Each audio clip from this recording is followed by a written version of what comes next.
আসসালামু আলাইকুম উস্তাদ।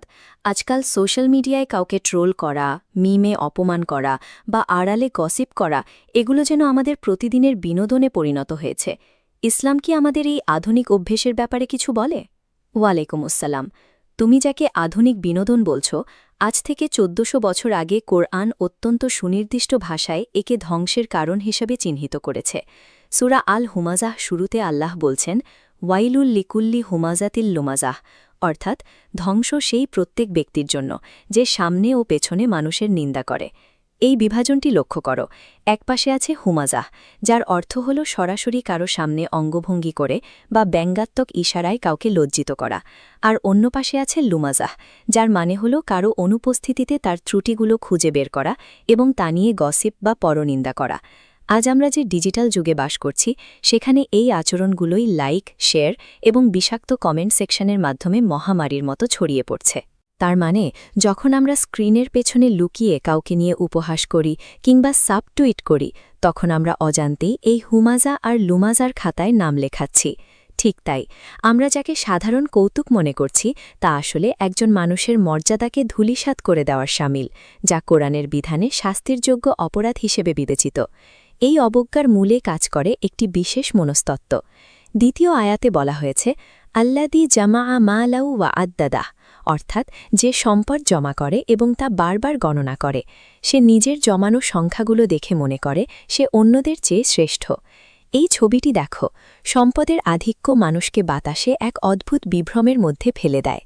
তৃতীয় আয়াতে আল্লাহ বলছেন, ইয়াহসাবু আন্না মালাহু আখলাদা, সে অবচেতন মনে বিশ্বাস করতে শুরু করে যে তার এই অর্থবিত্ত তাকে চিরস্থায়ী করবে এবং তাকে পরকালের জবাবদিহিতা থেকে দূরে রাখবে। বুঝতে পারছি, যখন কারো সম্পদ বাড়তে থাকে সে তখন নিজেকে ধরাছোঁয়ার বাইরের কেউ মনে করে, আর তার তুলনায় যাদের কম আছে তাদের সে মানুষ হিসাবেই গণ্য করতে চায় না।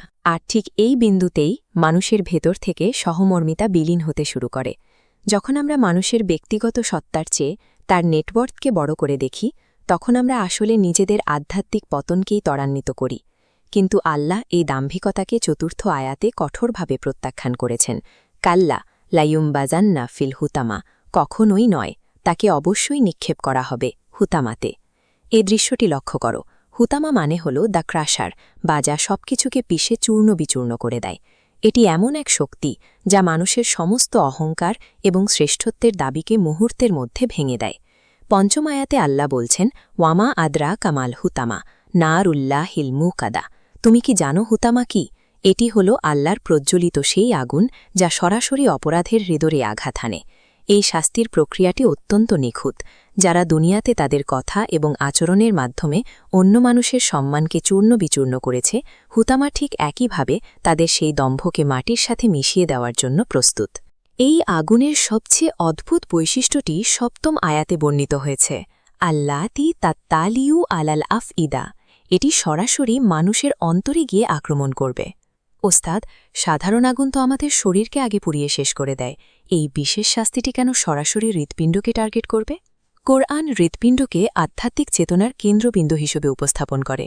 ডায়াগ্রামে যেমন দেখছ, এই হৃদয়ই হল দম্ভ, হিংসা এবং তাচ্ছিল্য করার কারখানা, যেখানে পাপের বীজ বোনা হয়। অন্যকে নিয়ে বিদ্রুপ বা সম্পদ নিয়ে গর্ব করা হল অন্তরের ভেতরের সেই পচনশীলতার বাহ্যিক বহিঃপ্রকাশ মাত্র।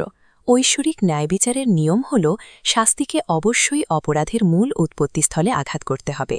যেহেতু অহংকারের জন্ম হৃদয়ে, তাই হুতামার আগুন সরাসরি সেই হৃদয়কেই দগ্ধ করবে। অষ্টম ও নবম আয়াতে বলা হয়েছে, ইন্নাহা আলাইহিম মুসাদা ফি আমাদিম মুমাদ্দাদা, এই রুদ্ধশ্বাস ফল্টটির কথা চিন্তা করো।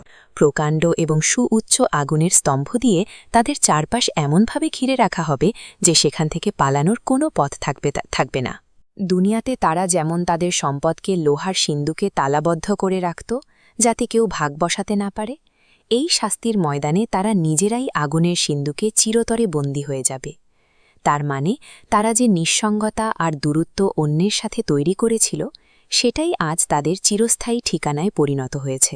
হ্যাঁ, যারা নিজেদের আভিজাত্য দিয়ে পৃথিবীকে বিভক্ত করেছে, পরকালে তারা এক রুদ্ধদ্বার অগ্নিগহ্বরে চূড়ান্তভাবে বিচ্ছিন্ন হয়ে পড়বে। ওস্তাদ, ভাবতেই ভয় হচ্ছে। আমাদের মুখের কথা কিংবা কিবোর্ডে টাইপ করা একটা কমেন্ট যে আমাদের এই পরিণতির দিকে নিয়ে যাচ্ছে তা আমরা ভুলেই গিয়েছিলাম। এই সূরার উদ্দেশ্য আমাদের নিরাশ করা নয়, বরং সতর্ক করা। আমাদের এখনই উচিত নিজেদের কথা এবং ব্যবহারের অডিট করা। প্রতিটি কমেন্ট বা শেয়ার করার আগে ভাবা উচিত এটি কি কারো সম্মান নষ্ট করছে। আমাদের মনে রাখতে হবে আমাদের অর্থ বা স্ট্যাটাস হল অন্যের সেবা করার মাধ্যম, শ্রেষ্ঠত্ব দেখানোর হাতিয়ার নয়।